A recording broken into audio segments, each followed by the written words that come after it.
someone says something bad about you, you'd want me to tell you, right? No.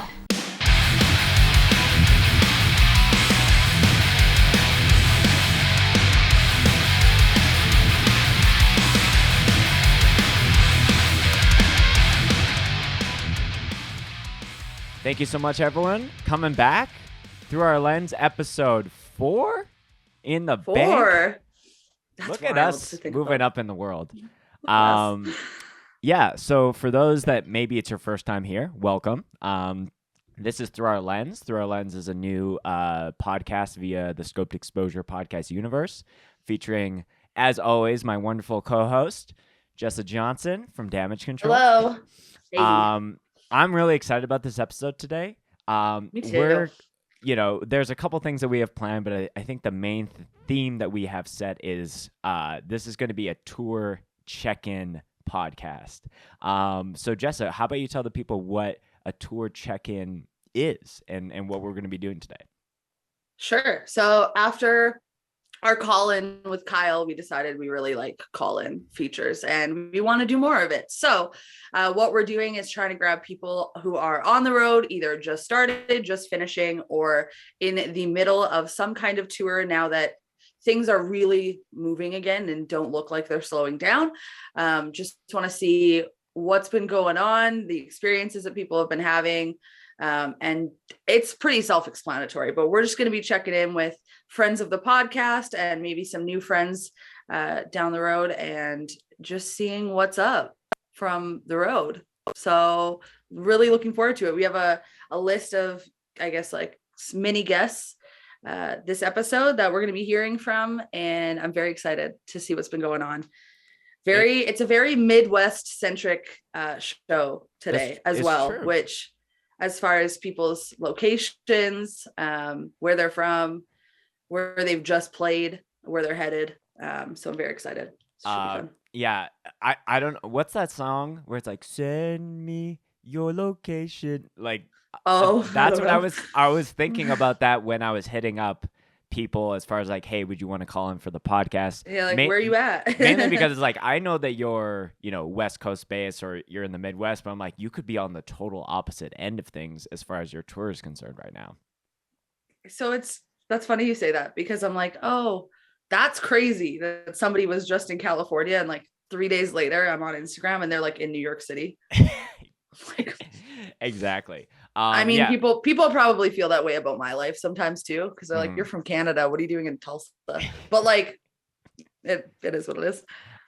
Yeah. So I won't say at the top of the episode who we actually have calling in, because we have. No, let's leave that. Yeah, because some of these people might be asleep and forget that they're doing this. Asleep, literally driving, no service. There's plenty of things that could be happening right now. Yeah. So, good call. But before we get into the actual, we have something even before the actual tour check-ins. But before we even get into that special surprise, Bev check of the episode. Bev check. You want to go first? Mine's pretty, standardized, just a liquid death. Classic. If my voice sounds a little raspy, it's because Endgame was practicing and we're playing with Comeback Kid, Ms. Siggs, and Cancer Bats tonight. So in typical Spencer, like, I planned too many things close together fashion, I'm doing a 2-hour podcast and then I have to play a show tonight. So I'm trying to just take it easy and I'm not trying to yell and scream because I'm trying to save my vocal cords for then. So I'm just hydrating. Yeah. Perfect. Well, I've got a pretty boring Bev check today too. I'm not gonna lie. I just have coffee, as we can tell from my background. It's an iced oat milk latte, homemade. I'm dog sitting. I'm very rarely at my own home. I don't know why I pay rent, but dog sitting for some friends. And the end of the care note for the dogs was, help yourself to the espresso machine. I was like, I sure will. Say less. I'm also hella in suburbia. Like, I live downtown. So when I'm downtown, I've got like at least 6 good coffee shops within a couple blocks of my house. And I'm in suburbia. There's nothing but like family homes and parks within at least a 20-minute walk probably. So happy to have that. And then my water, of course. Yeah, of course. Great point. So yeah, like I just want to get right into the episode because we actually have our first call-in who's in the waiting room. So I'm like, oh, we have to get through this. So I'm just messaging. But Jessa, do you want to, as I'm messaging this person, do you want to share what we got on the, before we actually do any of the call-ins section and talk about the LDB comp? Yeah, we have a exclusive premiere happening, which is really exciting. Before we even get into the tour check-ins, we've got a track from, I don't know where I was going with that sentence. We've got some what? We have some nothing. We have a track from Constraint, which is really exciting. Tyler hit us up and asked us if we would do a premiere of one or two of the songs that are on this comp. It's an LDB comp, and I'm very excited. I have refrained from listening to the comp itself until we did this episode, so I'm really looking forward to it. Constraint is going to be playing. I'm sure we'll be talking about it with Tyler is going to join us after we listen to it to kind of chat about the comp and what's up with that. So we are going to listen to the track and then we'll chat with him. But Constraint is going to be playing both the Scoped 5-year in Calgary in August, as well as Hold Your Ground in Toronto in September. So really excited to have this track premiered on the show and excited to have Tyler join us after. So if you want to roll that, Spencer, let's take a listen. Yeah, I'm in the same boat as Jessa. As I have not listened to this yet, so I want to have that like real raw kind of reaction. And then after it wraps up, we'll let Tyler in and he'll talk a little bit about the comp. But have you seen Constraint live yet? By sidebar, I was at Promcore. Duh. Yeah. Okay. I've been moshed on by Tyler himself. I've also, in addition to see them. But this is off. Like Jessa said, off the LDB comp, coming soon via LDB Records. The song we're listening to is called Murder Permit. Let's go.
I think like a killer because there are so many people I want to kill. Such a badass sample. Wow. That was good. Very good. Let's let Tyler in. Let's get Tyler in here.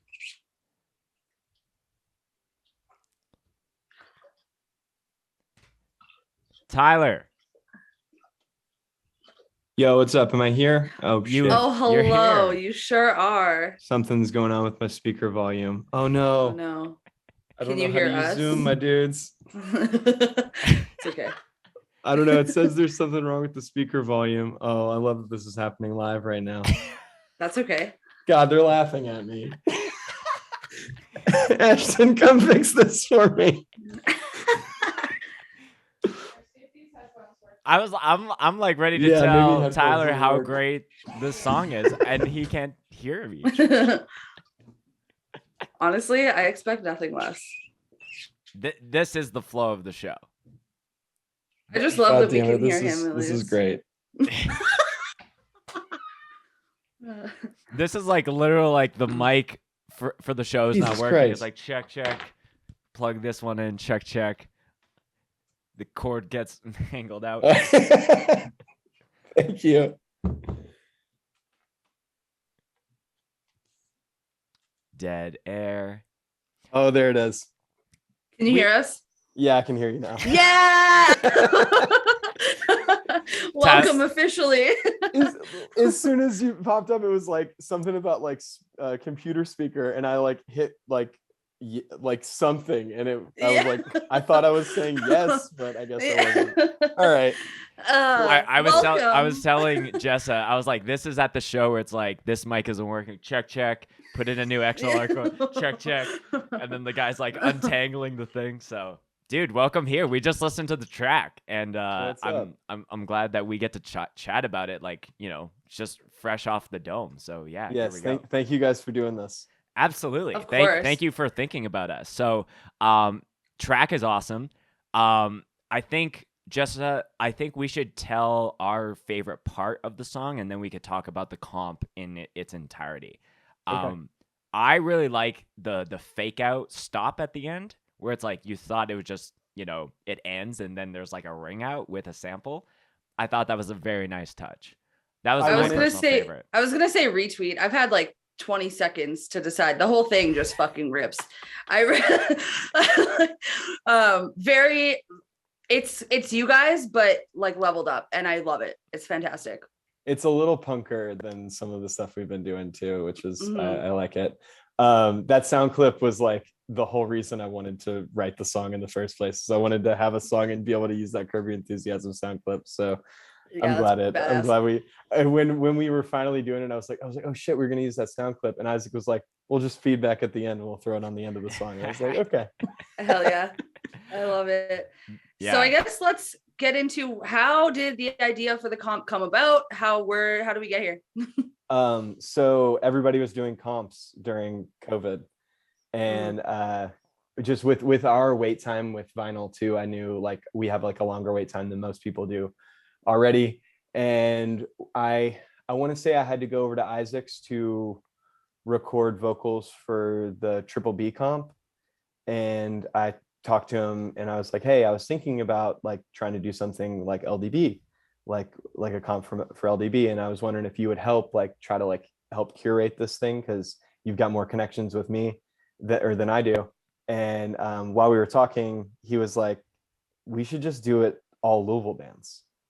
We've got so many bands in Louisville already, like we could at least get 10 of the bands together to do a comp. It was like, that would be cool. And like kind of like the Locking Out, like Sweet Vision comp, which is like mostly Boston bands. So I was like, yeah, that'd be cool. And then it kind of turned into me being like, okay, any bands that have ever existed in Louisville, if you want to come back and write a track, and that's how the Nine Eyes song is going to be on it.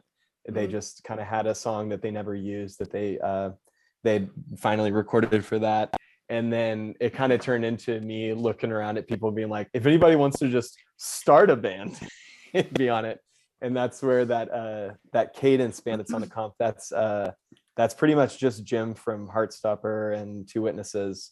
I think he recorded everything by himself, but technically it's him, Peter, and Isaac. There's like 4 bands on the comp that are him, Peter, and Isaac.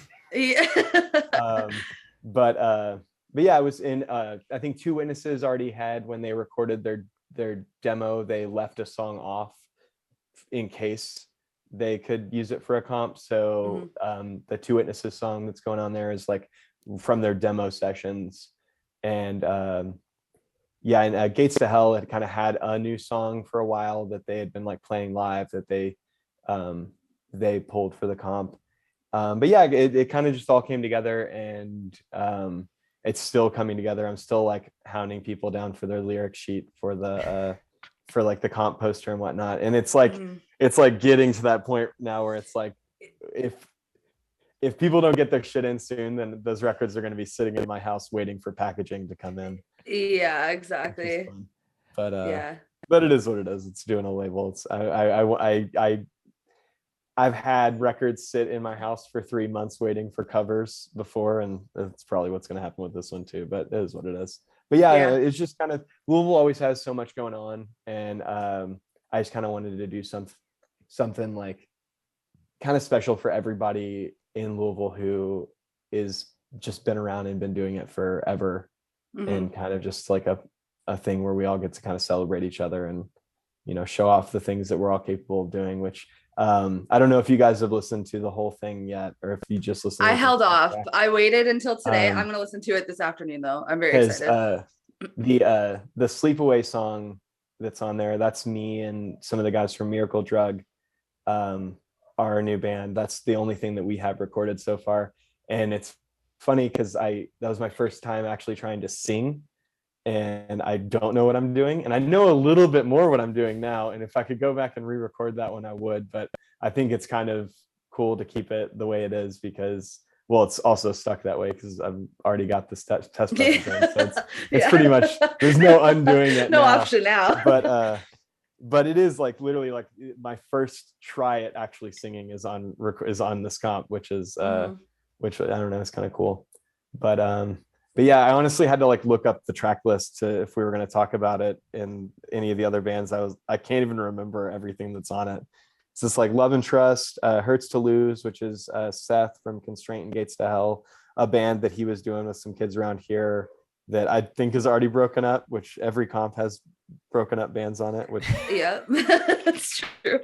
The Prime song is the same way. Prime broke up during COVID. I'm very happy to see that Prime is on here, even though they're not a band anymore. The song's sick. Yeah, the song is really sick. They have the shortest set on Scoped Exposure ever. I think it's like 4 or 5 minutes. Yeah, I believe it. That's awesome. But yeah, so yeah, Two Witnesses and Gates to Hell open it up, and then Sleepaway, Hurts to Lose, Love and Trust, which is the Love and Trust song is like an intro. I think it's the last thing Jim Barron wrote before he left the band, was this intro that they turned into a real song after he left and moved to California, and then immediately moved back during COVID. Sidestep, which is Nariah from Prime's shout out Nariah, emo band. That song is really, really good. It's really cool. It's very jarring because it goes sidestep right into Three Poisons to end out side A, and the Three Poisons song from Sidestep is very jarring. It's almost like literally sidestepping out of heavy music and then coming right back. Yes, very hard snapback. Well, it's from Love and Trust, which is a little less jarring from Love and Trust to Sidestep, sure, but definitely. And then Prime, New Nine Eyes song, Inclination song, which you're gonna play on episodes. Yeah, I think Caleb's episode will be out just before this one, or vice versa. So that's a little plug that we can do. Either it's just happened or it's coming. Awesome. Yeah. Well, yeah, that was my idea to do. It's a By the Grace of God cover, which is a big time local band here for years and years and years. One of the main bands that mattered. And it felt appropriate to do a song about how awful politicians are at a time right now, just as relevant as it was when they wrote it. And then the Cadence song, which is the Jim Barron project that sounds like Kid Dynamite. It's very good. I hate that he's capable of doing so many different things competently. He's a fucking asshole. The Constraint song that you guys just played, and then Heartstopper, which I believe I think Isaac said he wrote a song that no one else in the band can really play. So don't get your hopes up on hearing that one live ever. Yeah. I don't want to catch Peter, but Isaac definitely said I don't think Peter's capable of playing as fast as this song is. I mean, respect. So, yeah, very funny. And then the Weapon X song, which Jamie played on his podcast recently that he did with Dave from Weapon X. So if you want to hear that song right now, you can go listen to the Jamie York podcast with Dave Bogger.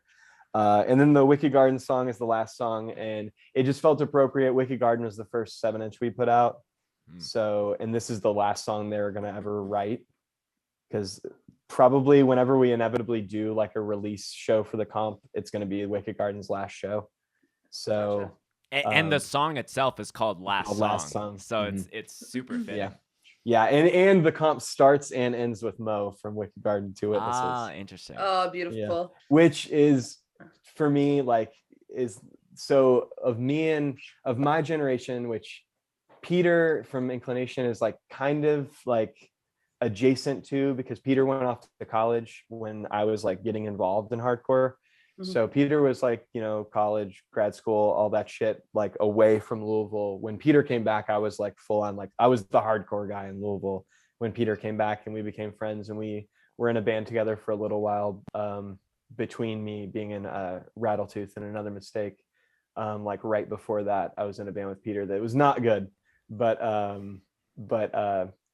Peter is like technically the generation before me. But of my generation, it's really the people that are left are me, Dave, who sings in Weapon X, Alex, who does LDB Fest, and Mo, who sings in Two Witnesses and Wicked Garden. So Mo is like been like such a staple in Louisville for like one of the things. So we had this plan for the comp to do a big group photo at LDB, and I had a little bit of a meltdown after Zabalba, because I realized how many people who were supposed to be in the photo left. Oh no. And I had been texting those motherfuckers and reminding those motherfuckers in person. Like I talked to everybody I thought that needed to be reminded to be at the stage after Zabalba to take this big group photo. And when it came time to do it, Mo had already left to go to the after party or whatever, and I was like yelling, I was like, we're not taking the fucking photo without Mr. fucking Louisville, like and I was rain so check mad. on this one. I was so mad. So we like just decided, we're like, all right, well, we'll try to do it in the morning before Two Witnesses, and then fucking give it up to the old guys, fucking Matt Weeder and Tommy Brown. They dragged their asses there early in the morning to get to take this photo, and still everybody wasn't there. Yeah. So I was like, all right, fuck it, we're just gonna do individual portraits for everybody, and that's gonna be how we work out this photo debacle that we're in now. But A for effort though, Tyler. A for effort. You tried, I tried. clearly. I tried. I gave them a week heads up, and then I gave them a 4-day out reminder text. Yeah. and those motherfuckers. But I mean, it was one of those things where, like, when I was mad at everybody the next day, not only would I tell them like, hey, you fucked this up, but not only did you fuck it up, this person did, this person did, this person did. So you share the burden with all these people. Like, I let everyone know who fucked it up, that they weren't alone in fucking it up, because I think it's important. I think when you fuck up, you should be held accountable, but also you shouldn't be made to feel like you're the only on your own. Yeah, exactly. Like, if you want to talk to everybody else, you're not being singled out, but like you are a part of the problem. You're a part of the fuck up. You're a portion of the fuck up. But yeah, I don't know. It's just I hope whenever the comp's ready to come out, we can do some kind of a big party for it in Louisville, and hopefully get a bunch of people out for it. And it possibly be like maybe some of the bands, like if Cadence plays, it might be like their first show, and it will be Wicked Garden's last show. Tyler, amazing. I love it. I have a question. Because I'm sure a lot of the bands that are on this like share a bunch of members. So let's say in a perfect world, how many people are actually on the comp? Dude, I would like to know. When you see the photo, when you see all the photos laid out, it's going to be pretty insane, because it's 16 tracks, and it's I mean, between 16 tracks, 10 people. Let's go. We'd had talks, like I think Seth is on 3 songs, Isaac's on 4 or 5, I'm on 3, Jim Barron's on 4 or 5. Like it really is like we talked, I joked about, because we're doing individual photos, making it like a yearbook, and below everybody's name, all the bands that they're a part of, and that may be end up what we what we do. I have a different kind of idea of how we might make it work, but Just yearbook quotes. dude, that would be sick. Honestly, yo, that honestly would be might sick. a funny way to do it. That would be really funny. It's very much like one person is wearing like the baseball hat, and then you take it off, and then you're wearing the beanie for the other band, and then you put like the fucking like fisherman's hat. Like it would be hilarious to have done it like the school clubs. Yeah. And you know there's that motherfucker who's in like 5 fucking clubs. It's like, who is this like motherfucker doing all the extracurricular stuff? It's Isaac. It's just Isaac. Yeah. So good. I love it. No, you know what I love about this comp, and I like it about the Milwaukee style comp as well, is that it's a perfect mix between those Louisville classics and those staple bands, as well as like new jacks. Yeah. You know, you've got the Weapon X track, bands that haven't even played a show yet, which is cool. And I think that is so key in making a good comp when it's a regionalized comp, at least. Yeah. Yeah. And bands that'll never play another show. Yeah. Perfect. 2 of them are already broken up. Perfect. Yeah, it's awesome. Love to see it. Yeah, I also think it's a cool mix of sound too. It's not all hardcore, it's not all heavy, it's not all fast. It's a real big range of different styles of music. If you don't like a single song on the LDB comp, either you hate the people who live here or you don't like hardcore or punk. Yep. There's 2 different avenues for that one. Either you hate me or you hate punk. Amazing. So Tyler, before we let you go, do you have like a rough release date? What can people expect? How can people support it? Check it out. Give the whole elevator pitch. Yeah, I wanted to give some of the podcasts like an idea of like, or I want to give podcasts like exclusive access to these songs beforehand, so that maybe it could help you guys drive a little bit of attention and buzz for you guys while doing the same thing for us. Of course. So we're looking into digital release either sometime at the end of this month or early next month. Not at the end of April. That's the day that we're recording this. That is the day we're recording it. I'm giving a hard time. I want to say I'd originally planned on trying to have it out this month, but then I need help getting things put on platforms because, you know. Well, clearly, when you jumped into getting you having a panic attack. So imagine me trying to get something on Spotify. So I've got somebody who's going to help me get it live with that, because there was like a little bit of a figuring out things with Inclination being on it, because also like apparently Brian Garris got mad because Isaac didn't ask Knock Loose to do it, because Isaac wasn't sure they would everyone else would be down. And Brian was like mad. It was like, I wanted to be a part of it. And it was like, well, Weapon X is stopper on it. Like, you're still involved. Yeah. But he was a little bummed that Knock didn't get involved in it. But so anybody who thinks that Knock stayed off because they're too cool, they stayed off because Isaac didn't ask. Well, there you go. Well, Isaac is going to be jumping on the pod right after you jump off, so I'll ask him straight to his face about Yeah. Brian was mad at him. Brian was really mad. So it was pretty funny, and I was glad he was mad at Isaac and not mad at me. At me in some way, but so hopefully it'll be live by the end of next month. I know Axe to Grind's going to play the first 2 songs off the comp the week it releases, so if you want to keep an eye on there and follow them, they'll be the way you find out what week it's going to drop, because I think we're going to wait to make posts and stuff about it till after that has premiered on there. Cool.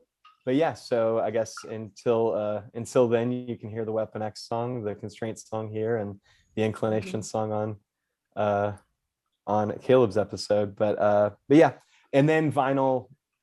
I just told you how fucking annoying everybody's being about getting the packaging together. So vinyl will be out as soon as it can be.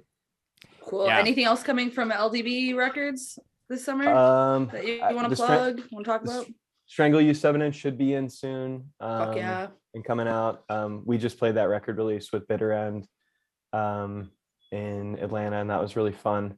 I'm trying to think, because just with the slowdown and whatnot, we've got some things in the works, but until like test presses are in, I just don't feel like talking about anything, because Fair If enough. I tell you now, no one's gonna remember by the time it actually is real. Like I have a few bands I'm talking to right now about doing projects with that'll come out early next year, or at some point next year, maybe early next year, who knows. But I had to talk to all of them and be like, hey, like, so this is the deal we've got right now, because our pressing plant recently just told me no. Just straight up no. On more projects. Oh, good. I tried to put an order form in for well, there's going to be a Gates LP at some point this year. Nice. The vinyl won't exist till probably next year, but I'm just I had a sleepaway order form in for doing a 7-inch for us, and I'm just going to let Gates steal our slot, because we haven't even recorded yet, because Ryan's been so busy with Gates shit that Sleepaway just hardly has any time to practice. So we're going to hopefully get the Sleepaway stuff recorded and at least out digitally this year, but I'm letting Gates to Hell steal our spot for vinyl, so we can hopefully get their LP out quicker. Cool. But when I tried to put in for the Gates LP, they literally said they're just like, no. They said we're not taking new order forms or new projects until the summer. So but that may mean that hopefully that means they're catching up and it gets better. Yeah, let's hope so. My hope is enough people are dissuaded by that and find other avenues, that by the time I put in my order form in with them, they have less of a load, rather than when I do start projects up with them again, everyone who they'd also denied is just doing it again too. So I'm hoping that people who are more professional than me find other avenues before then, and it makes my life a little easier, but life ain't supposed to be easy. Nope. Yeah, absolutely not. It was really good getting to talk to you guys, man. Absolutely, dude. Tyler. Yeah, you too. I'm really excited to see you for Scope 5 and Hold Your Ground. Oh my God, we're gonna see you so much this summer. I know. Scope 5, Wild Rose, like 3 weeks in a row almost. That's crazy. So that'll be my first time out of country, man, because you're long overdue for a redo for that Inclination set. So I'm very excited. I'm so glad. Hopefully I don't fuck my knee up. Knock on wood. Stay smart, Tyler. Stay smart. But yeah, so I'll see you guys a lot this summer. It's crazy. Like I never played Canada, and I'll play Canada. I think we were Constraints playing like at least a couple dates 3 or 4 shows in Canada, other than the fest, I think. And so I'll be in Canada like 5 times, like for 5 shows this summer. And I can't wait. Never been out of the country before, so I'm excited. I'm so excited. It's gonna be so fun. Really looking forward to it. All of Ryan's links will be in the description for anyone listening. Good to see you, man. We gotta get Isaac in here. So yes, thank you guys so much. See ya on the flip side. Cheers, dude. Later, guys. Bye. Bye. Bye. Well, I'm removing him from the call, and I'm adding. Is Isaac waiting? He's right here. He's right here. Just connecting. I felt bad because Isaac has an in-person interview in addition to this one. Isaac, can you hear us? I can. I think I'm there. He is. What's up? We just traded one Louisville legend for another. We were just talking to Tyler. He's Louisville's most infamous boomer. That's true. He is, isn't he? Okay. And you just tell me whenever you got to jump off. But Tyler was saying, we were talking about the comp and all those things, and I definitely want to talk about the tour and how it's going. But he was saying that there was some talks about how Knocked Loose wanted to be on the comp, but then there was Brian was telling you why don't we do this?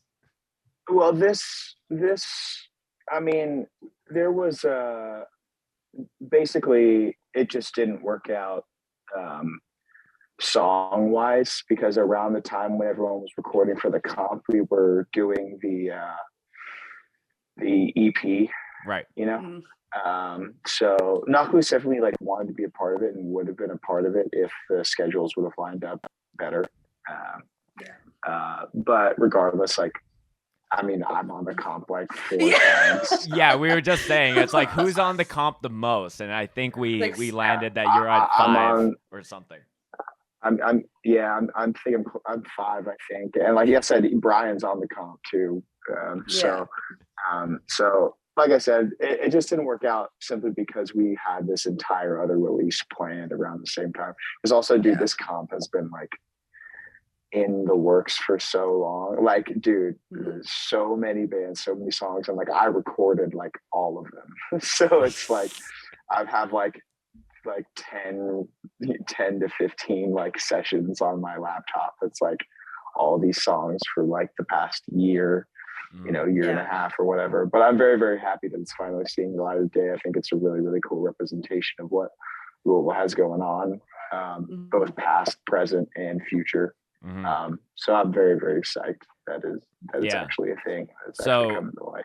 Let's talk about things, the knock loose thing didn't line up, but let's talk about things that are clearly lining up. And, just seeing the number of crazy videos from this tour that you guys are on with Kublai Khan and Movements and Koyo, like, you're on the tail end of it now. We're catching you at that point, but like, what has been the biggest aha for you for this tour? This is the first time that Knock Loose has ever attempted a like production and at this level.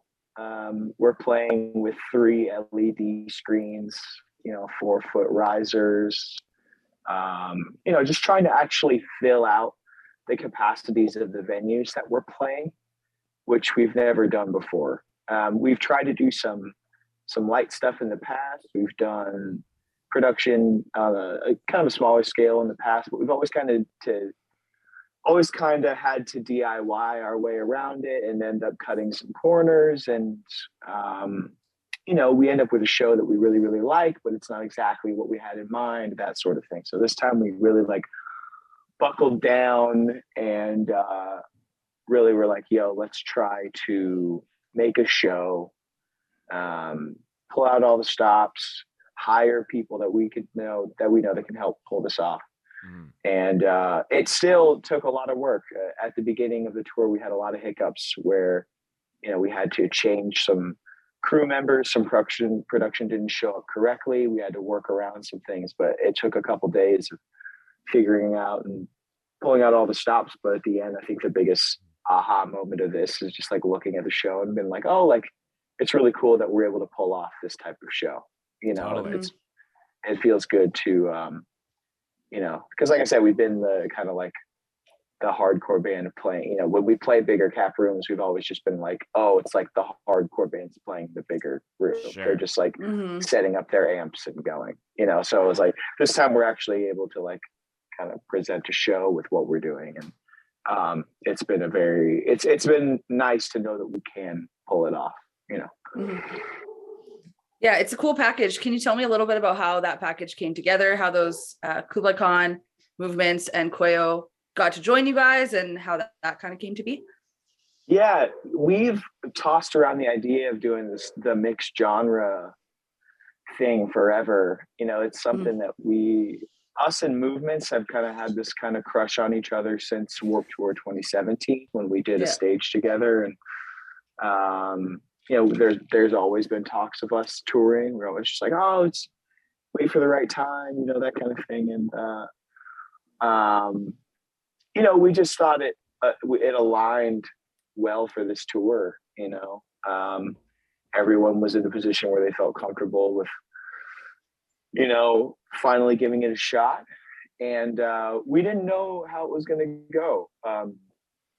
We like I said, we locked in Movements first. We were like, let's get that in. And then Kublai Khan was also very early on, and because Kublai Khan is a band that will just crush you if they're in the support slot. Like Kublai Khan, like every single member of the band, all the band says that Kublai Khan plays the best set every night. Like if they are an incredible band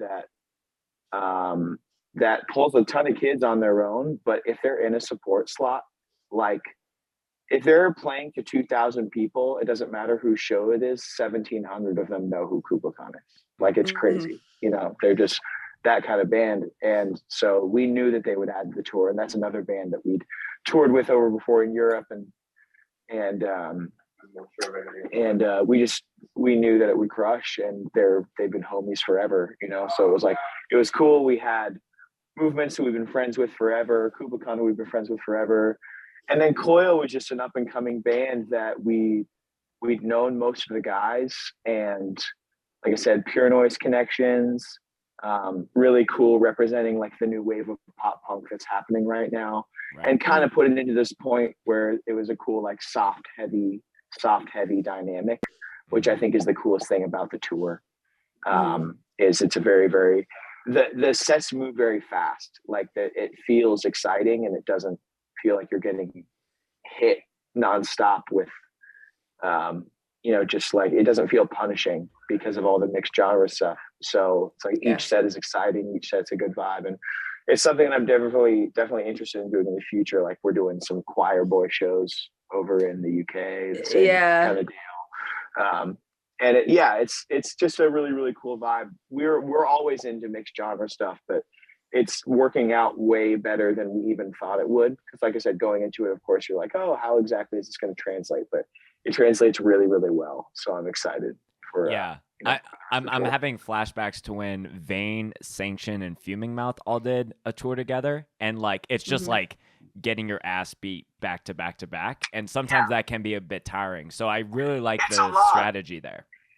Yeah, it's a lot, and like I said, we've done tours like that. I mean, we did in 2018, we did Year of the Knife, Jesus Peace Terror, and like I said, it's really, really cool. But especially as the Knock Loose grows, and our fan base gets, less just like hardcore ass beater kid and more just like someone that just wants to like have a good time and like see music, whether it's heavy or, they're just here they're open-minded,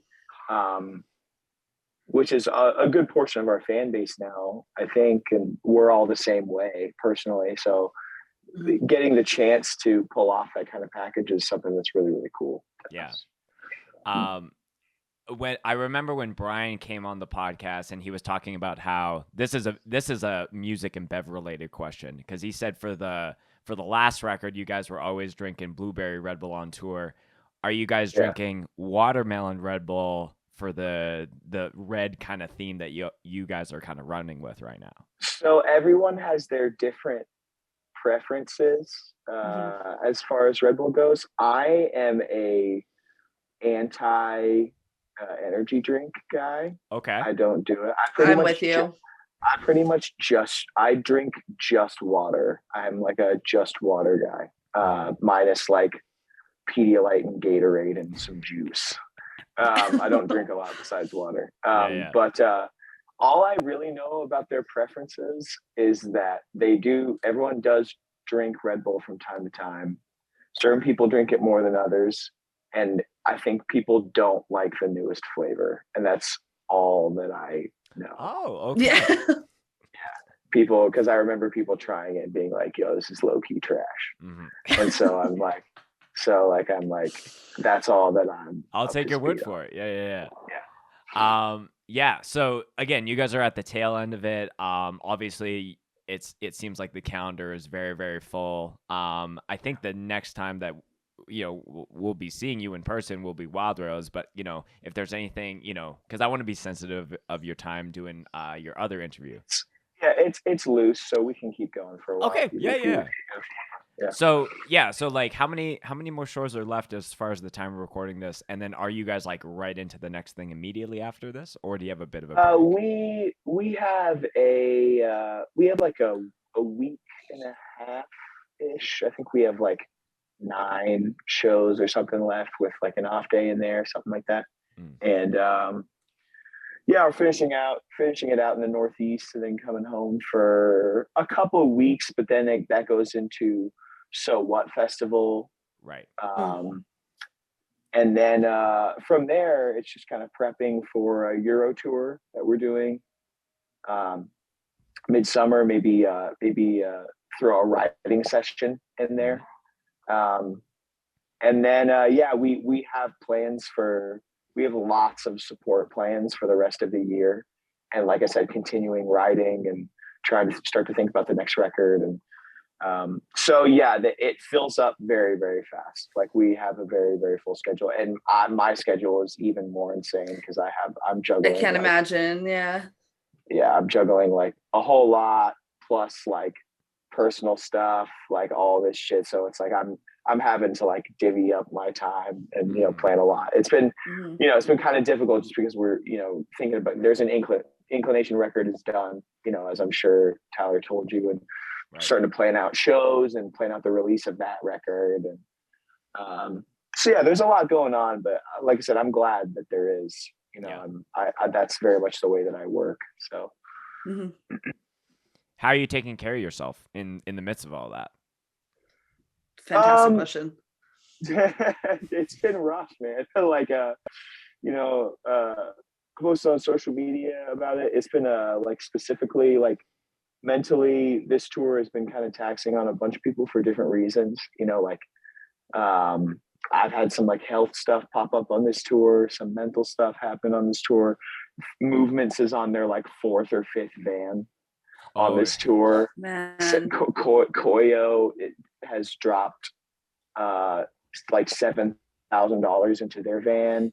Harold from Koyo broke his ankle and then passed out in the shower in that hospital in his hotel room and flew home, so they're down a member. So it's been a time, but I'm very, very, and we all have our own personal stuff going on, but it's been a time, but I'm very thankful that the shows are good and the shows are successful and the vibe of the tour, like everyone's so friendly, like it very much feels that I'm very thankful that even though when people feel like they're drowning or when people feel like, oh, there's so much going wrong, that you can like just take a look at the package and take a look at shows and be like, it's a blessing that we're all here and we're all here together. And that goes for me as well, with anything that I'm going through. And like I said, I have a lot going on, but I do have some time at home after this to like kind of just like cool it and, take the time that I need, because everyone gets stressed out with such a busy schedule. Who wouldn't, so who wouldn't? Totally. Yeah. Who wouldn't? So, like I said, even though like some tensions have been high on this tour just because of like unlucky bullshit, like I feel thankful, and I think everyone feels the same way, that having a package that's as nice as they are and having a tour that's doing as well as it is definitely beneficial for everyone, so. Yeah, right on. Most underrated city of the tour so far, in your opinion? Underrated city. Are you talking about shows, or are you talking about the city? Let's go the city. Let's do the city. All right. I'm gonna take a look really quick at some of the dates I'm looking this right is now. Isaac on Google Maps right now. Yeah, no, I'm checking Where out have we because been? I already have some answers. As far as I think I already have this figured out, though. I think that if I'm going to give 3 answers, I'm going to say it's Asheville, North Carolina, Grand Rapids, Michigan, and Providence, Rhode Island. Because all 3 are places that you don't hear of a ton, places that you don't really know where they are. They're not major cities or anything like that. I mean, Providence is kind of big, but all are extremely beautiful and have a lot going on, like a bunch of local shops, like a bunch of shit that everyone would be into, just like vegan food, vintage spots, record stores, sneaker stores, skate shops, like everything that you'd expect. And the shows are dope in all 3 places. And they're just like little, they're in the middle of nowhere kind of, but they're just like little hints of like, wow, this is really fucking sick. And those are like some of my favorite places to hit. Yeah, I couldn't point out any of those places as a Canadian, so goes to show. Yeah. And then I want to know how Milwaukee was last night, because that's my second home and I love it there and it looked badass. So one of the best shows of the tour, for sure. At least for the Knock Loose set, for sure, I will say, which makes sense because there's a huge like Midwest hardcore connection there. Knock Loose has been playing Milwaukee forever. But Wisconsin is funny because I think it's the 50-50 combo of like beautiful and like really cute, and then also like super depressing and really really cold and terrible. Yeah. Like I feel different ways about it every single time I go. But what's cool about Wisconsin and Milwaukee, both cities there, because what's the other city that you can play in Wisconsin? I like it a lot. Be Madison. Madison. I love Madison too. There's just a bunch of friends there. There's a bunch of deep connections. Nakus has been playing places in the Midwest like Milwaukee and Des Moines and Fargo and like all these places for a really long time. So the fact that we're able to play like big shows and build fan bases in those places is very, very is a blessing, because those are tour dates that a lot of other people would dread. You know, just like playing the middle of the country. You have to drive 10 hours to get there because it's going from the east to the west. Yeah. So like I said, I'm very, very thankful that we're able to play these like cool shows, you know, when we're able to. Yeah, I think it was very special for a lot of people seeing you guys play the rave last night. Heard a lot of buzz about it. Got a lot of messages about it. So because like I said, for some reason, I have no idea why. But for some reason we haven't played it. We hadn't played the rave. And I was very, very like, that was something that was shocking to me after forever. I was just like, it's crazy that we've never played this room before, because so many people have been like, oh, this is like the room you play if you're like playing a slightly bigger show in Milwaukee. And like I said, it has a lot of lore behind it and everything. So it was really, really fun. Yeah. Amazing. Isaac, are you making a hot chocolate over there? What's happening? I'm not. I'm taking medicine because I forgot to take it. Now I'm done. That was my question. Mid-episode med check for everybody. Med check. Just we me. need it. Sometimes we need it.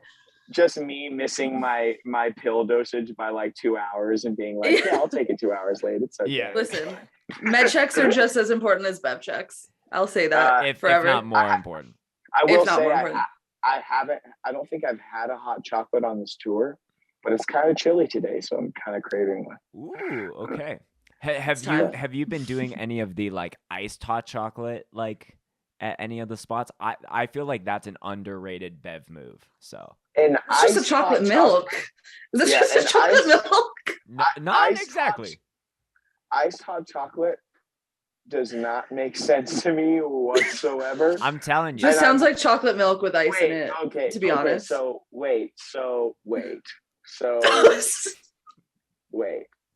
you make hot chocolate and you put ice in it, and then the ice just melts and makes it like chocolate water. Is that what it is? Listen, I'm not an advocate for it. I'm just saying I have ordered it at like a second cup or like some kind of like chain. Oh, so kind of it place. exists. It exists. I'm not just like making There's like this up. on frozen hot chocolate, but it's more like a.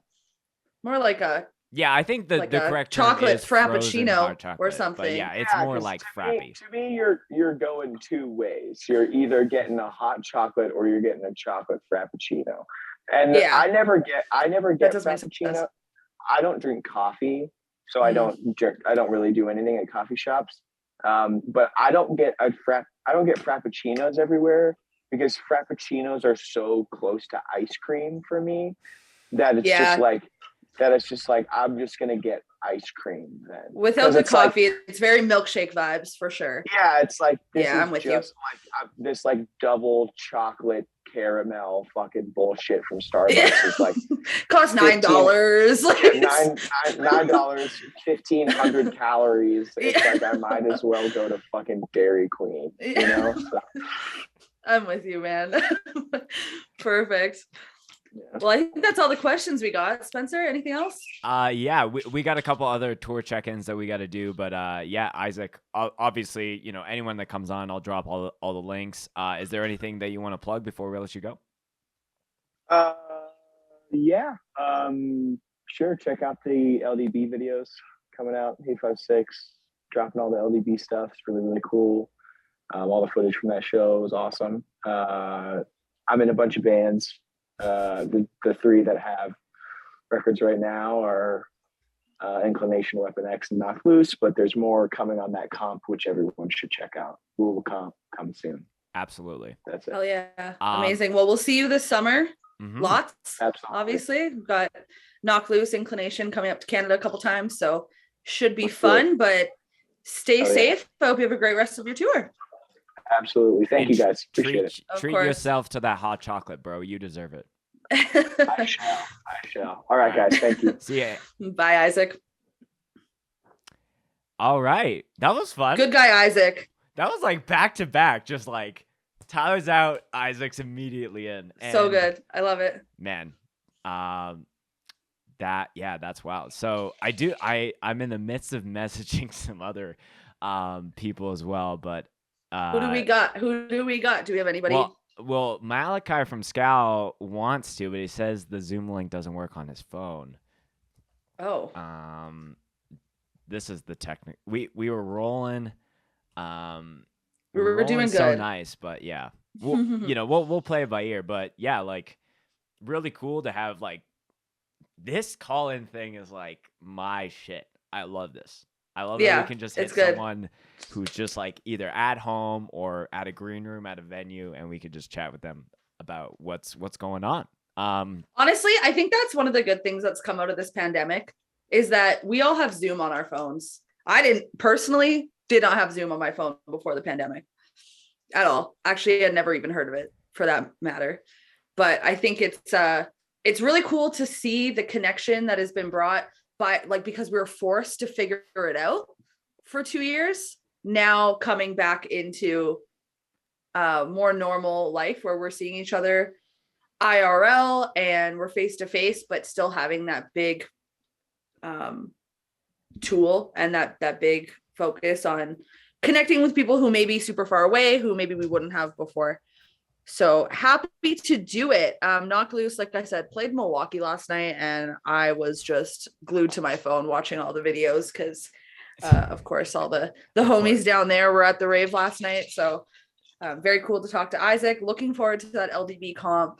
I'm excited to listen to the whole thing. I held off, like I said to Tyler, I held off until today, but I'm going to jam that this afternoon and see what's up. Jessa, I'm going to put you on the spot. Can you do a little, like, call it an ad read for 5 Year and Hold Your Ground? So yeah, may as well while we're waiting. Sure. Yeah. And I also need to call it an ad read. I need to use the bathroom, so that's why I'm okay. That's okay. I need to do that. Malachi so I'm alone. Might be coming in soon here. So okay, cool. Yeah.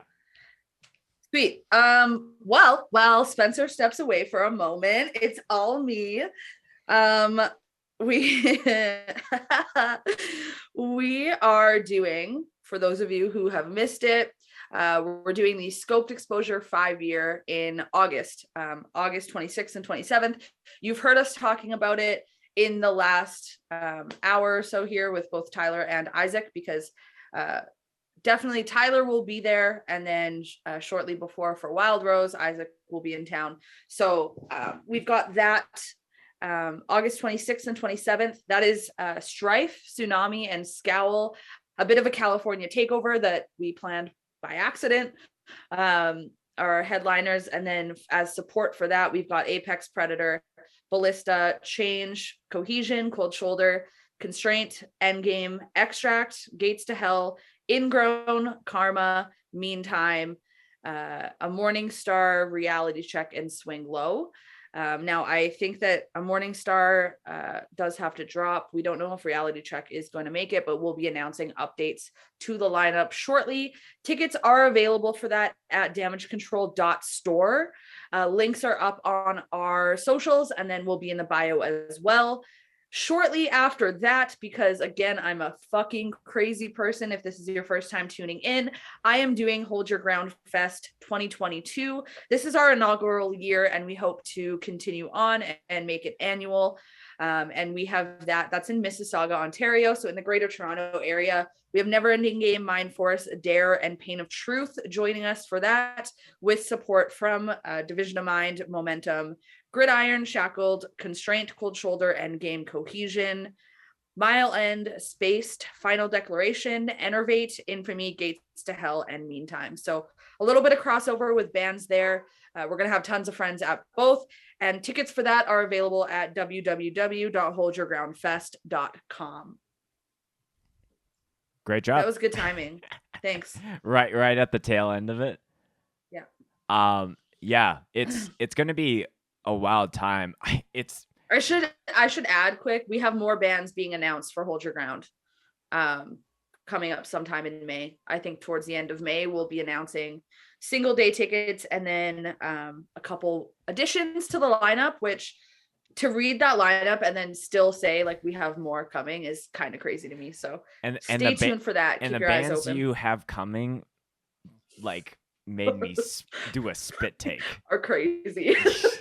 It's like crazy. it's already crazy, and yeah, it's some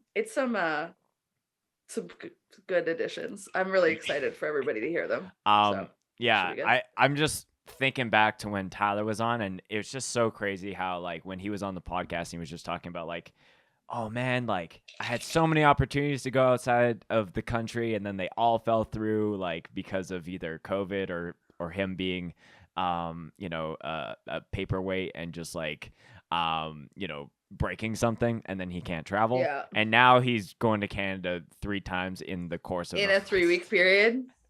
Yeah.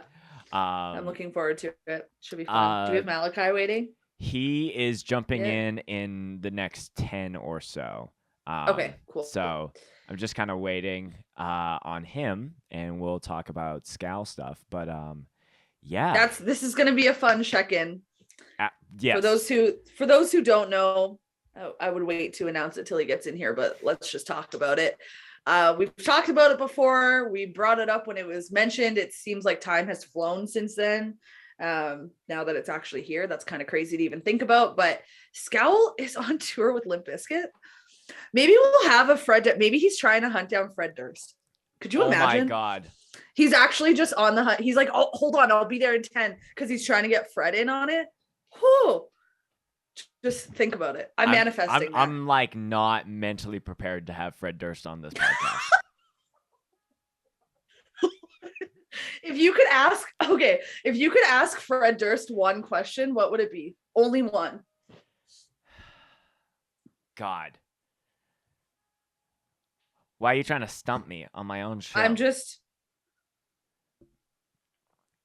would say, I would probably ask,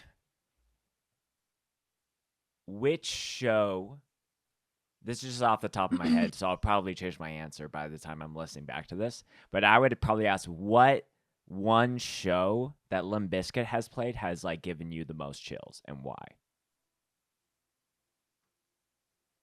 Oh, that's a good question. You know what? Anytime someone says that's a good question on this show, I know that this is a good episode. It's like a check mark for me. Mm-hmm. When I do a season 2 recap, I just want to have, Jordan, this is mainly for you because you're the producer of the podcast. I want to have a reel of every time a guest says someone says, that's a good question. Hey, Jordan, unmute yourself, please. Sorry, I have a furiously question for unmuting you. myself. That's okay. If you had only one chance to ask Fred Durst one question, what would it be? Oh God, this is mean. I don't fucking know. I got nothing. I'm you blanking. Only have one chance. You would just say, "Hey, Fred Durst." Yeah, probably. Well, okay. Do you have a question for Mr. Durst? See, how much stuff have you broken?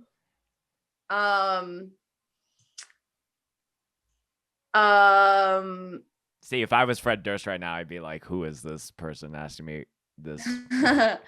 That is, you know what? It is a hard question. That's fair. I would probably ask what it's like being Fred Durst. What's it like being a legend? A rock star?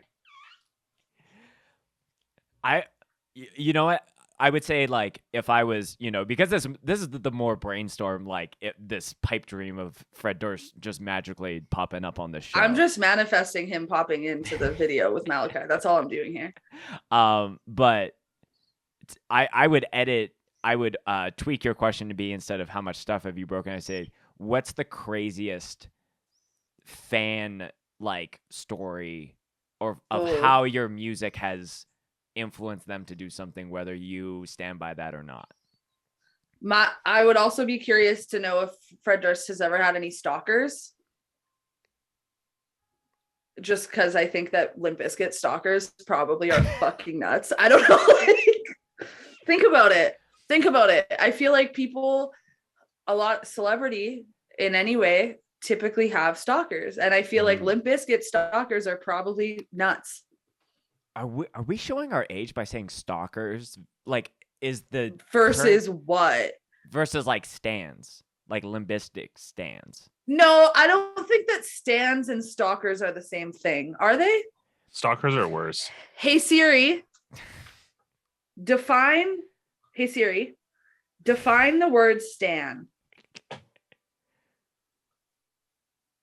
It'd be like, Stan is a man's name. It's not even gonna come out of my phone. It's happening on my computer, which you can't hear anyways. You got to do like an urban dictionary of Stan. What is a Stan?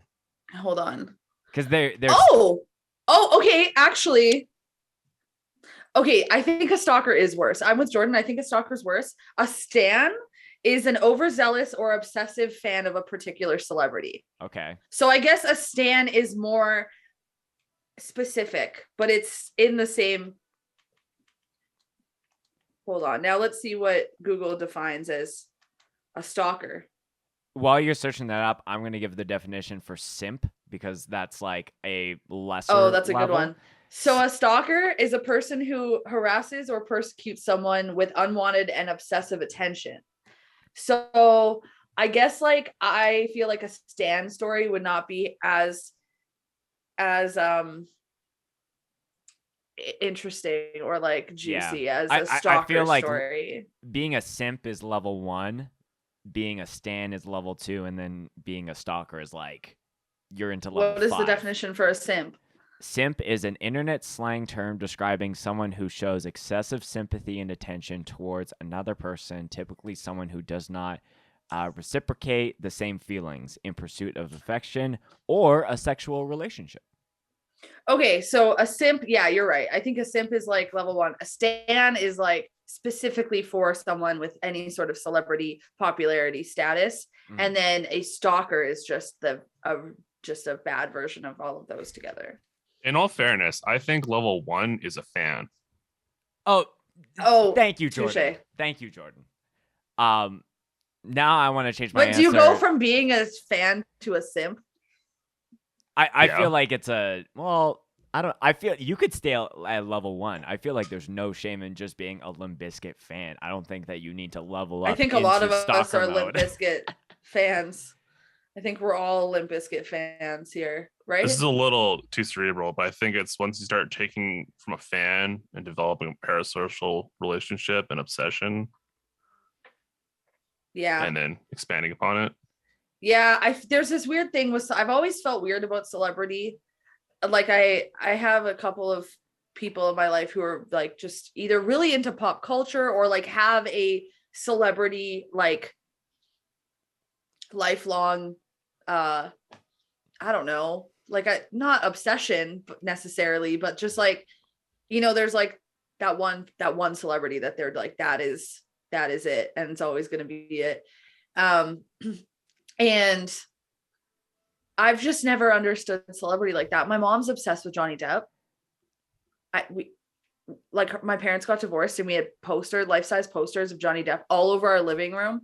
And I was like, I'm like 11 years old, inviting people over to my house, and they're like, somebody really likes Johnny Depp here. And I'm like, I don't know. It was like my mom's like quarter life crisis. I'm not sure if she's listening. I hope she's not listening to this. I'm sorry for exposing you if you are, Mom. But I've just never, maybe that's why I've always been weird about celebrity, but it's so funny when the hardcore world crosses over with celebrity. And I think that we see it more now with the internet than we ever did before.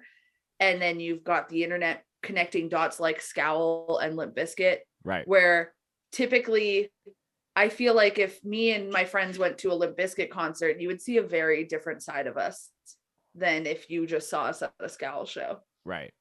Well, You know? yeah, that's an interesting point because, like there might be some people listening or look at someone like Isaac as like, oh yeah, like he's a celebrity as far in our space. Like, let me just hard stop there. But for sure, it's like I messaged Brian asking him if he wanted to do this last night. He was like, Isaac's the one who's up at like super early in the morning to talk to him. So I think that there's like a mindset of like we're all on the same level, despite if you're playing in a band of that size or if you're in hardcore. You mean in hardcore? Specifically. Yeah. Like I don't expect Fred Durst to be at like the local show just being like, yo man, like how's it, like you're a celebrity. I get it if you got no, like, but he also could though. That's the thing. That's the weird part about celebrity to me is that people reach this point in success or fame or popularity or whatever, and then it's like all of a sudden something switches in people's brains where they're almost not a real person anymore, which has always been so strange to me. I think it's just because I am so disinterested in like a lot of mainstream media and pop culture that I've just never understood it. I've never understood. And don't get me wrong, if there's people who have known me since I was a teenager, there probably was times where I was like 15, 16, being all fangirl for like what's that, Metro Station or like bands like that.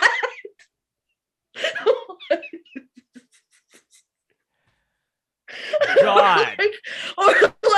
or like I'm sure that I went to a Mayday Parade concert in high school where I was like, oh my God.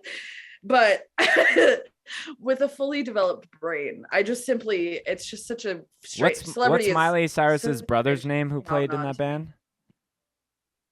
Noah, I think. No, not Noah.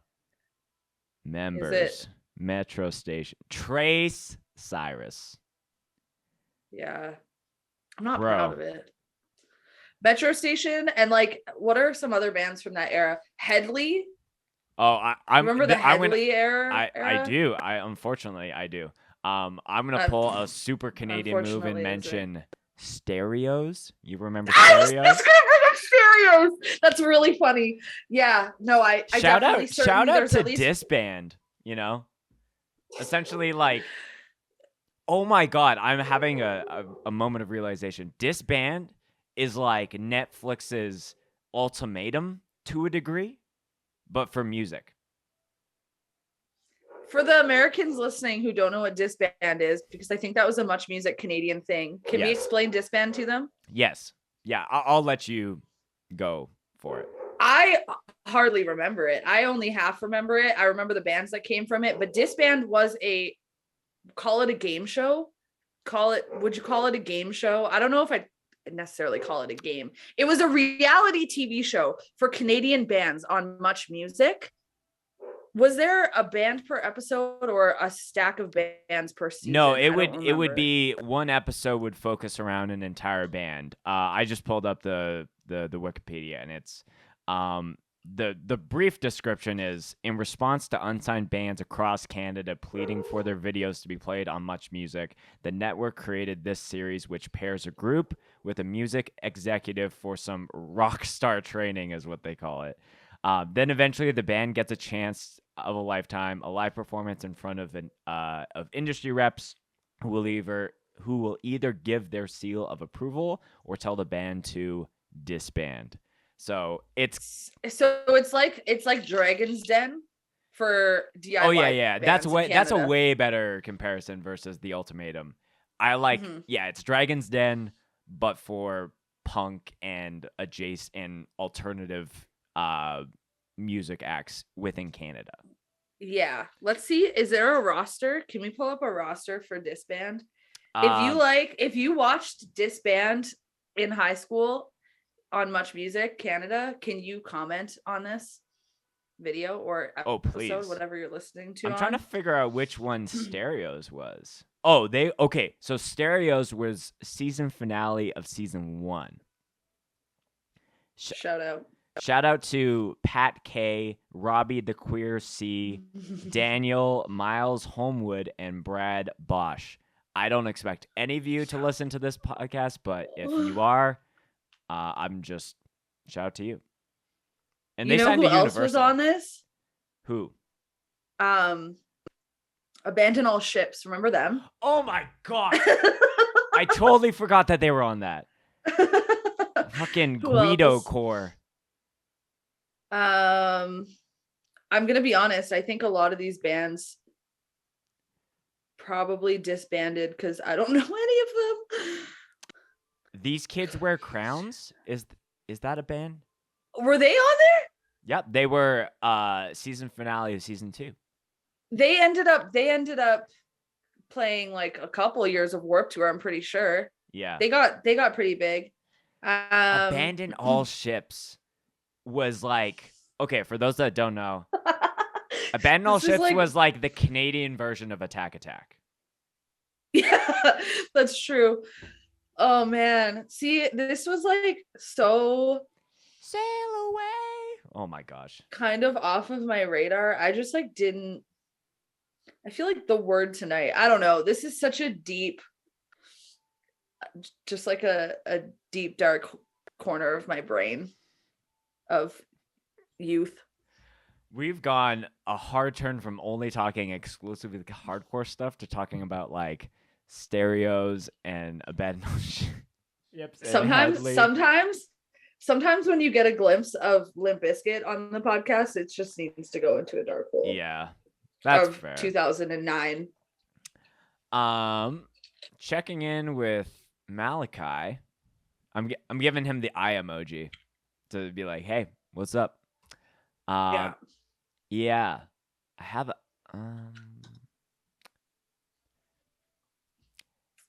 What are other tours, Jessa, that you are excited that are happening right now, despite if we have those people lined up tentatively or not? Not right now, as in this second, but I believe starting soon. Let me find it. I want a special shout out. Terror is going on tour with Kublai Khan. I guess pretty much when this current tour is done. Right. Sanguisugabog. Oh God! Did I do it? No, you didn't. It's so bad. Sango Can you say it? Sugabog. Say it again. Sango Every time. Sugabog. Okay, that one. I gonna get it apologize one if day. I'm actually getting it wrong. Now I'm gonna get it right one day. I swear I looked at that band name the first time. I'm like, y'all couldn't have made that like even a bit easier. Sanguisugabog. That was it, right? Sanguish. I don't know. There should be a Sango Sugabog sandwich. Sanguish. Okay. Well, them. And Pain of Truth. Right. They're going on the road from May 9th until May 31st. Full US, starting out in Colorado, heading back up to the Northeast, and then back over to the Southwest, Austin, Dallas, Phoenix. So that should be a really good one. I can't say any of them quite yet, but I personally am working on 5 tours this summer. A lot of them are going to be towards the end of the summer, but they're all really cool. And I'm really excited. We've got a couple of shows in Winnipeg happening on these tours. Kelowna, Canada is coming back. There's going to be tons of hardcore gigs in the Valley this summer, which is really awesome to be a part of. I'm really, really stoked. The folks I'm working with out there are badass, and I'm just really happy that hardcore is coming back to that part of Canada. So I'll announce those later, but those are a couple of tours that I'm very, very excited for and excited to announce. There's a lot of work and a lot of folks that have been involved in planning those. So it's going to be a lot of on the way to and from Scope 5 and Hold Your Ground happening. So lots of people coming through Canada. And then this one I'll tease a little bit, but I'm in the process of planning a full US tour for Denial of Life. which is so fucking exciting. It's actually, let's call it a full North American tour because they're hitting Canada at the beginning and the end of that tour. So I'm really, really excited. It's going to be great. And I can't think of any other tours that are kind of happening just because I can't travel really. I've got so many shows up here in Canada. I can't travel for the next couple of months. So my radar's been a bit off, but everybody's going to Europe. Speaking of tours, can we talk about that for a second? Everyone, Tsunami's heading to Europe. No pressure. Like it's gonna be a quiet summer here. Yeah. Everybody over there. But we do have someone that is just joining. The man, the Oh, myth, look who it is! the legend. Wow, from the van. From the van, yo. This is a real deal tour check-in. This is insane. This is absolutely a real deal tour check-in. Hey, you Who know what are we the with fuck's there? Can going we? on? Yeah, show the van. Who's all with Yo, you? Show the crew. I got, Hey! we got Zach, What up, Zach? Tony. What's up? Tony. Live and direct from fucking England. We got the whole Beautiful. band. Spicy Spence. So we got- Jessa, what's up, son? We got Desolated in these streets. Where are y'all at? Yeah.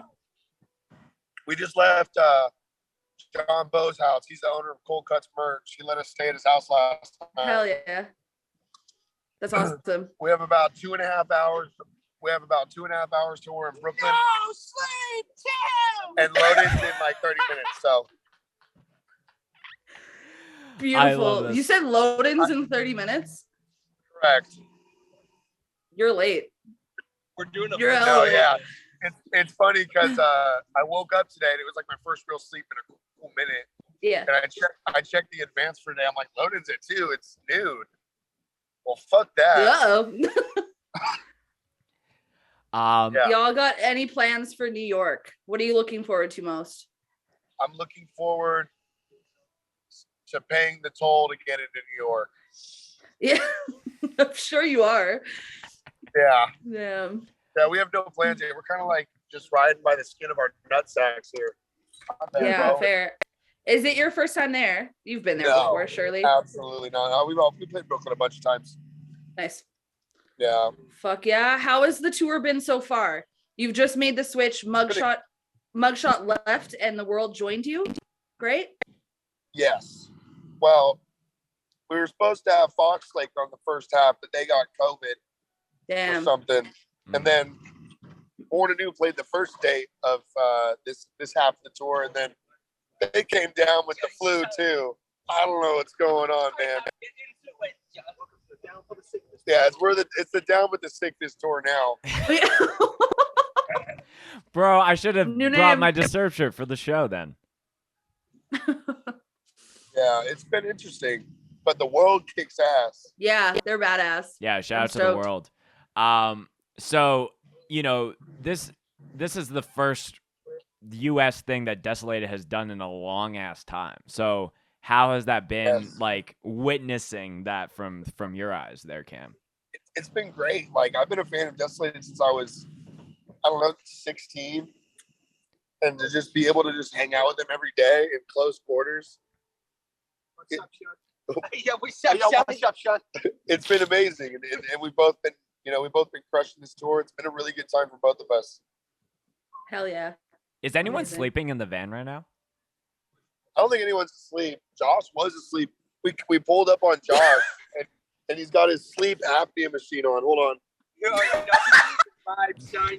And we open up the door and he's sleeping with it on. And it's the Google Dolls. And I don't want the world to see me.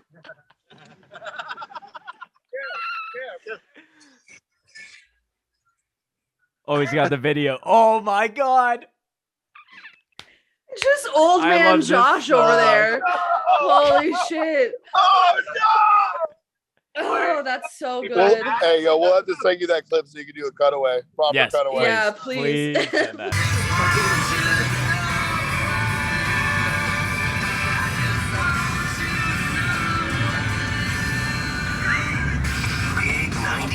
Please do. We That's too love good. you, Josh. I remember when I was down for Northern Lions, Josh was like, Josh was like, I hope you don't mind. I'm like, dude, it's all good. Do you have anything to say, Josh? You got the close up on you. Too, Shine. We love you too. Yeah, we're out here, dude. We're in fucking Lawyer Town. You're in the trenches. Lawyer Town. Let's talk about how many of you are in that fucking van, Cameron. There's 9 of us now. Richie from Desperation, he's with his missus. He's about to get married. So he's riding with her right now on the East Coast. So we have a little bit more room now. But there's 9 of us. Dope. How's that been? Fun? We're dick to butt right now. Everybody line. Congo line, boy. Dick to butt right now. Dick to butt. Yeah. Everybody. It's safe to say it's rampant as hell. Respect. Yeah. It's been really fun though. We're having a blast. Good stuff. I want to get halfway. Go ahead. What was Spencer. that? I was just gonna say, I want to give a special plug to. I love that you have Zach with you on the tour. What has been your favorite photo that Zach has taken of you, Cam? Yo, the other night there was an actual human body thrown during our set.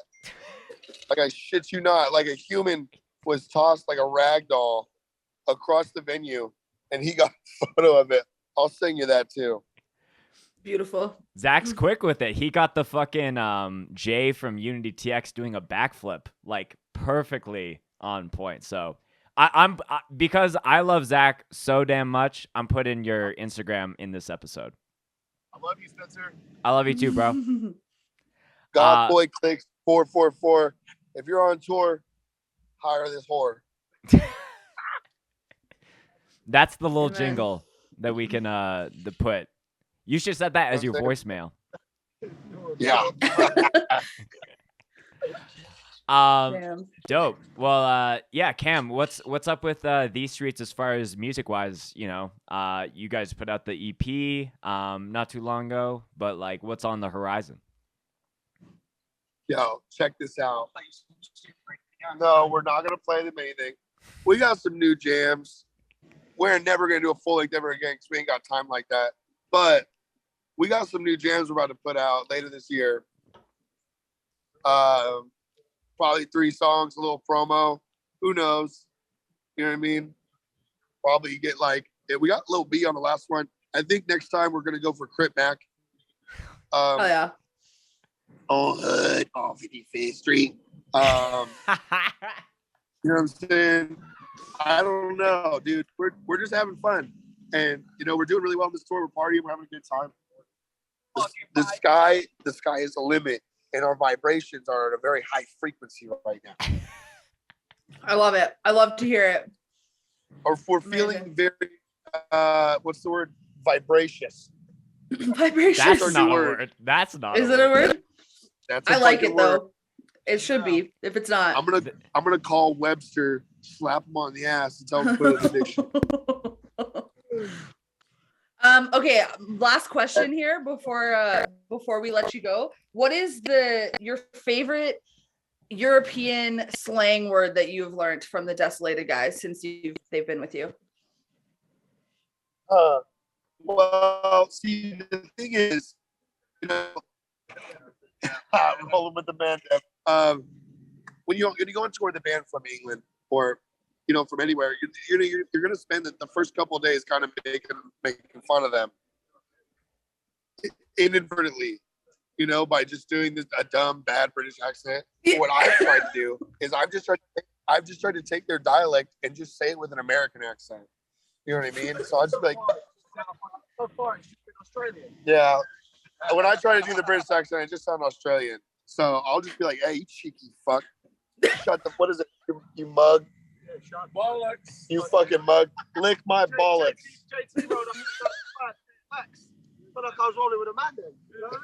You know, but definitely if I had to pick a favorite, it's definitely that I'm rolling with the motherfucking man damn, bro.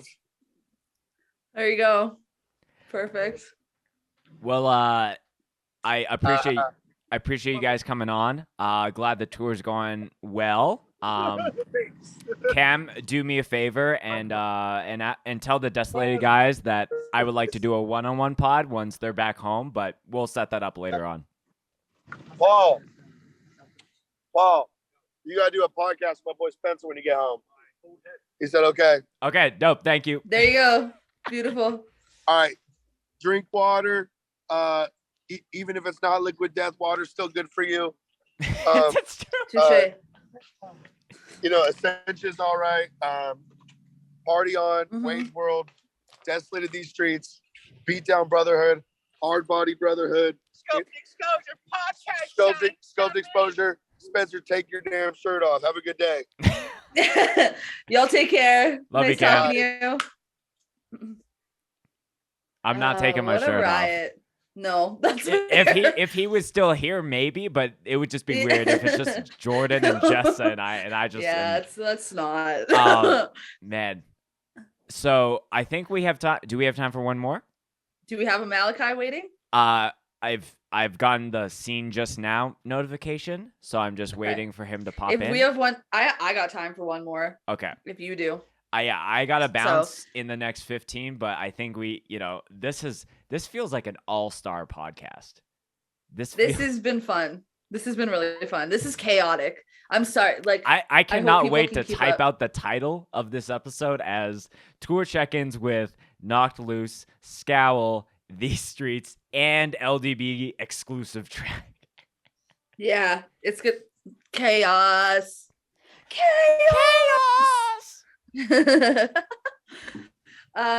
Yeah, are you looking forward to this? Is not going to come out until it's done, but are you looking forward to playing with Comeback Kid tonight? Now that before we wrap up. I'm very excited. Obviously a little nervous being a Winnipegger that grew up on the Kid, and the fact that I wasn't sure if we were going to get Cam or Malachi, and so I was texting Andrew to be like, hey, do you want to jump on this podcast? And he just texted me back being like, oh, I just woke up, and we unfortunately do not have I love you, Andrew, but we're past that point.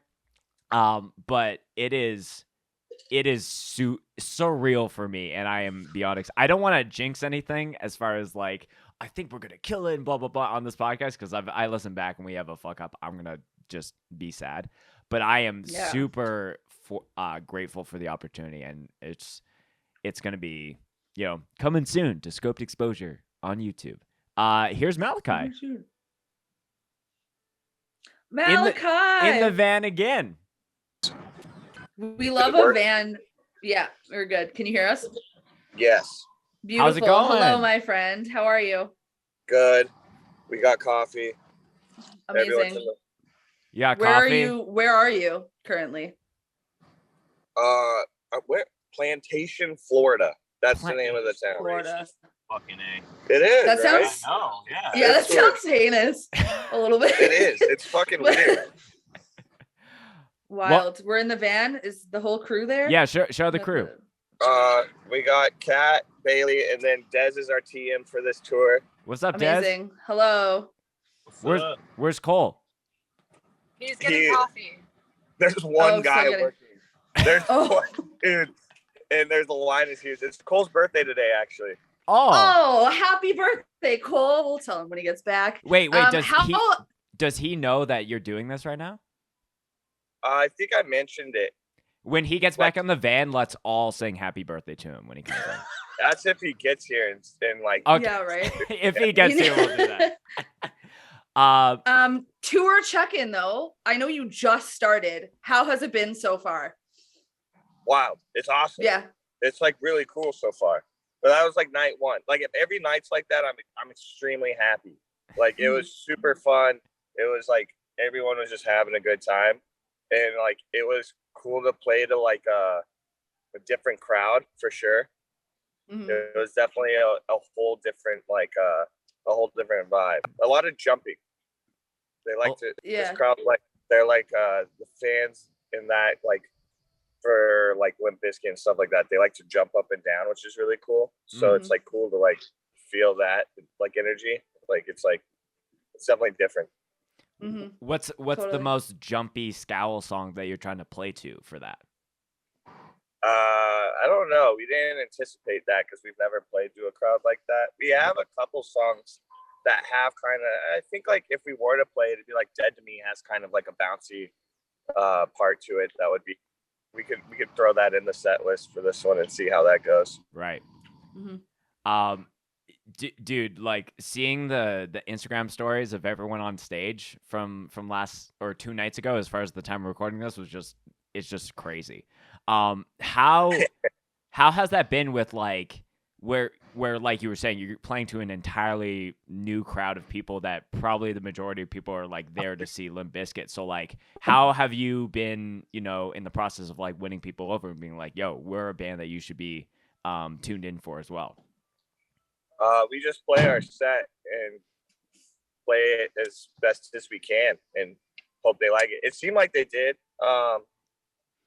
People came up and talked to us and were stoked on it. So like, that was really cool. It's because like, I don't know if they probably wouldn't have heard us any other way, Right. So it's really cool. And like the tour lineup's very different. So it's like fans of so many different genres and music coming out, and we're the first band. So like, we want to make sure that we're starting the show off right.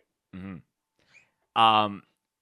Has anyone come up to you and said, I found out about Scowl, like initially the first time when Limp Bizkit was like, commenting on the video, on the music video, or is that more just within the hardcore world? I got tons of that. I got like at least 10 people walking around the venue stopping me to tell me that they'd never heard of us until any of the Limp Bizkit stuff happened. That's so crazy. They were like I'm a big fan.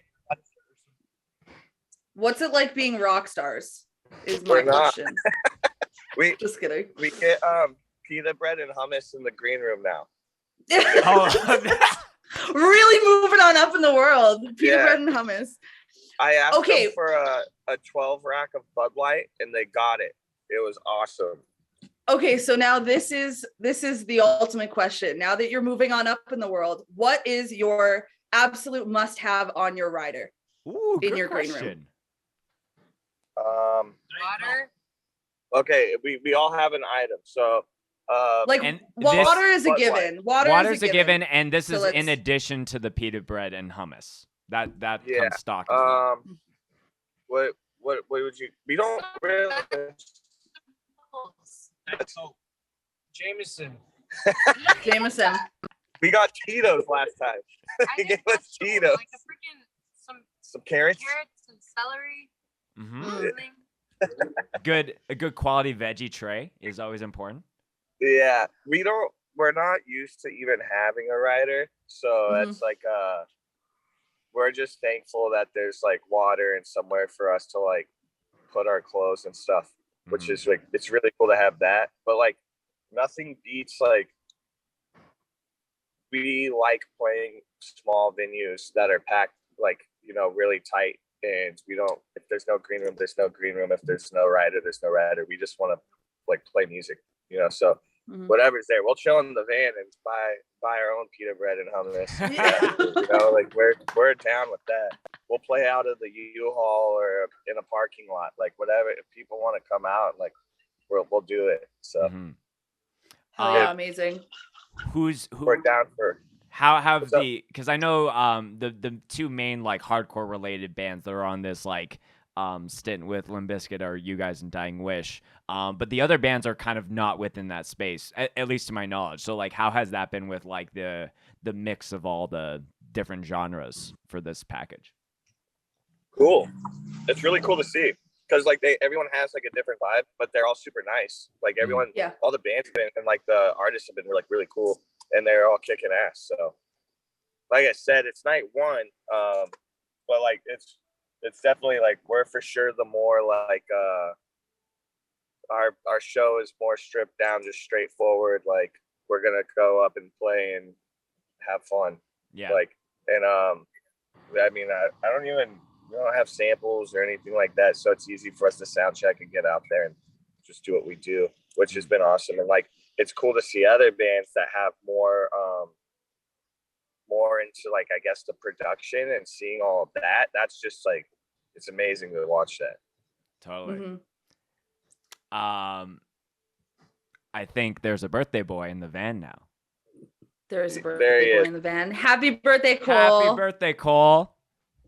Happy birthday. Happy birthday, Cole. I love to see it.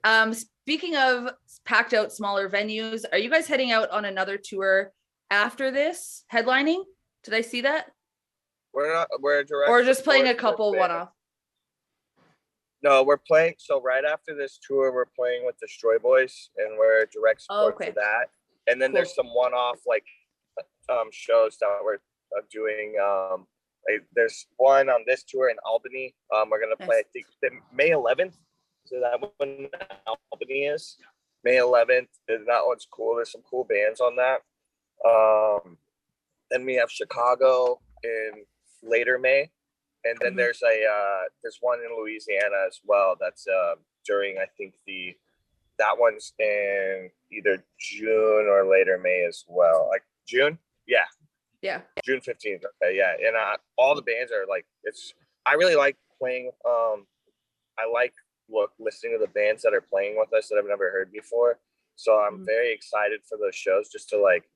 And then the Chicago one, we were able to hit up people like bands that like we knew. So like we like purposely got bands on there that like we wanted to see. So I'm gonna shout out Payasa right now. Just gonna take the opportunity. Yeah. Payasa is a band from that area that's playing that show, and they are badass. Britt yeah, is, we like specifically asked for them.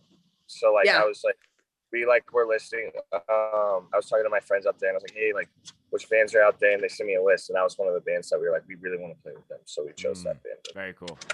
Yeah, I saw Payasa play in January, and they covered Flyleaf, and they had my heart.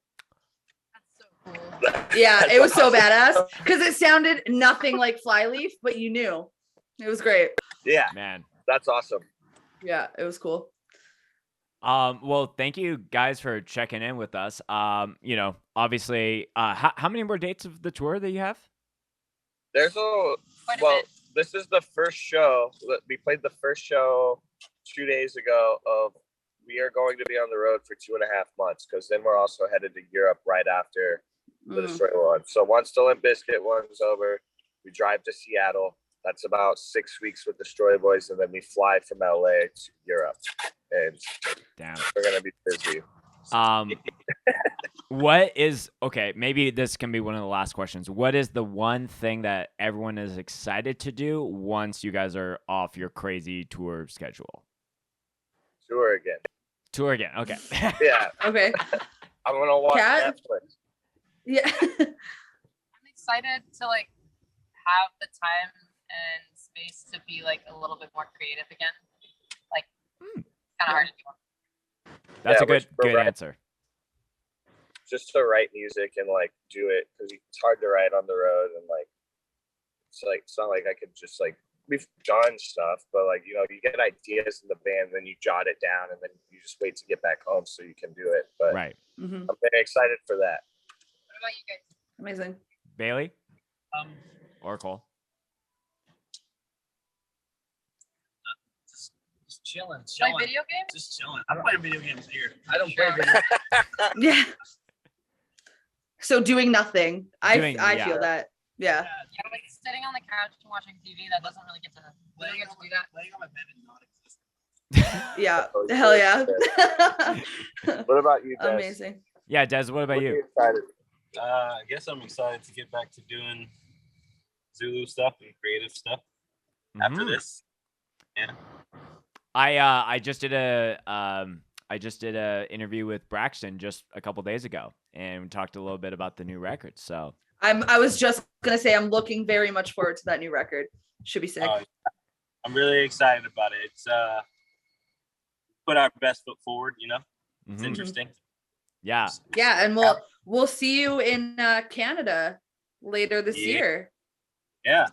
Amazing. I have a very short break after being on the road with Scowl, and then back to Europe with playing with Scowl. Amazing. I love it. It's Skulu Gang. Remember that. Skulu Gang. Okay. Skulu. I love it. Amazing. Cole, what are you doing for your birthday today? We're gonna try to convince Fred to bring me on stage.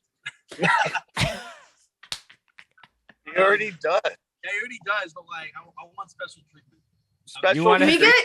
Can we get the entire crowd of Limp Bizkit fans to sing "Happy Birthday" to you tonight? I don't know if that's possible. I'll try. Would be sick. Would be sick. Would be sick. I got my special shirt for today. Do you guys want to see it? Of course, Of always. course. For Cole's birthday. I'm not gonna turn that down. Oh, you have a special birthday shirt. Okay. It's a special shirt that I made specifically for Cole. Yo, shout out to his the birthday. flowers on the steering wheel. Does it say fuck Cole? Yeah. I love it. That's very. Hold on, you can get it better. Cole's birthday shirt. Oh, you. There we go. Oh, You need to flip the camera. We just saw, yeah. We just saw the ceiling. How do you do that? You can flip it. Grandpa. Oh. Yeah, there we go. There you Oh, go. Yes. Very fuck Mitch energy from LDB Right. 2019. Yeah. I was just gonna say. Yeah. I love it. Amazing. We got Well, all kinds of flower stuff in here. Hold on, check this out. Got little things on the air vents. oh yeah. Consistent. Are those We got, scented these are at all? pure exclusives. We got squirt guns. Where's the rubber chicken? We got this. Oh wow. We got all kinds of stuff in here. Rubber chickens on the guys. We got air freshener for someone who cracks ass. Mhm. You should put the air freshener in the rubber chicken. So every time Oh, it we got squeaks. this Minecraft thing here. Yeah. A creeper. We got cowboy cow print go-go boots. Okay. I love it. We got all kinds of weird stuff at all times. That's Always We a love party Squishy with you Boy. guys. oh yeah. We have what do we have? How many bottles have they given us of Tito's vodka that we just don't drink? That's enough. That's enough, man. Enough, man. Enough. Welcome to our house. Yeah. This is where we live now. MTV, welcome to our crib. Yeah, Scope Cribs doesn't exist yet, so this is the trial run, if anything. Hilarious. Well, really excited to see all of you. Really excited to have Scowl up sooner than later when it comes to Scope 5-year stuff. So that's going to be a time. I wish nothing but the best for you for the rest of these shows, and thanks for calling in. This has been we've I had appreciate it. It's been so much fun. 4 call-ins, 3 being tour check-ins for this podcast, Sick. and it's been Music's back and we're gonna do as much as we can because we all know it could just go away at any moment at this point. So exactly. Yep, absolutely. Well, stay safe, y'all. Happy birthday, Cole, again. Enjoy your time, and Scowl's taking over the world. I can't wait for it. Yeah. thank you so much. All right. All right. Later. See you guys. Bye. Bye. This is Malachi trying. Okay, now he's out. That Wow, was fun. what a fun episode. was good. Okay, well, I want to leave on a high note. All the bands who were checking it, if you haven't gone to a show yet and there's something coming up, definitely go. Those are all friends of ours, all people that, either have connected through one way or another through the scope stuff and the damage control stuff as well. So, I don't know. I just had so much fun. I'm kind of at a loss for words at this point. Yeah, that was a blast. Check out Scowl. Check out Knock Loose, Kublai Khan, Koyo, Movements, These Streets, Desolated, The World, if you've never listened to them as well. Badass fucking band on tour with them. So many of these bands are going to be joining us in Canada in one way or another, whether it be with Wild Rose, Hold Your Ground, or Scoped Exposure 5-year anniversary fest. So get your tickets, plan for that. Excited to see all of these guys up in Canada. And Spencer, I'll see you later today. Let's just wrap this shit up. Yeah.